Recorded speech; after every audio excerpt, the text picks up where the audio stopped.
பொதுத்துறைகள் வரலாறு. 1947ஆம் ஆண்டு இந்தியாவில் சுதந்திரம் அடைந்த போது அது பலவிதமாக தொழில்துறைகள் தரத்தை கொண்டு வேளாண்மையை முதன்மையாக கொண்ட நாடாகும். ஆங்கிலேயர்கள் நிறுவிய 18 இந்திய போர் தளவாட தொழிற்சாலைகள் மட்டுமே நாட்டில் இருந்தன. பம்பாய் திட்டத்தை 1940ஆம் ஆண்டு கட்டமைத்தனர். 1948ஆம் ஆண்டு முதலில் தொழில்துறை கொள்கை தீர்மானித்தது. 1951ஆம் ஆண்டில் தொழில்துறை சட்டகம் அமைக்கப்பட்டது.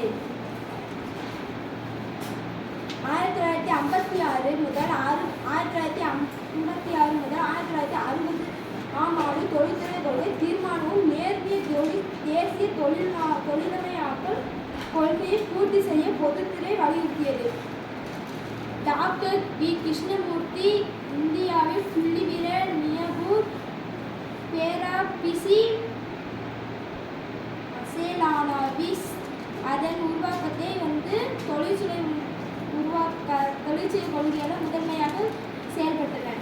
1991ஆம் ஆண்டில் தொழில்துறை கொள்கை முந்தைய அனைத்து கொள்கைகளிலிருந்து தீர்மானமாக வேறுபட்டது.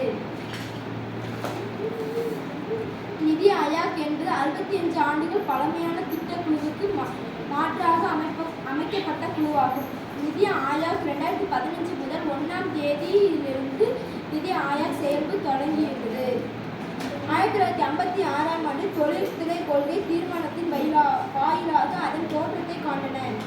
இந்த 1956ஆம் தீர்மானது தொழில்களை 3 பிரிவுகளாக வகைப்படுத்தின.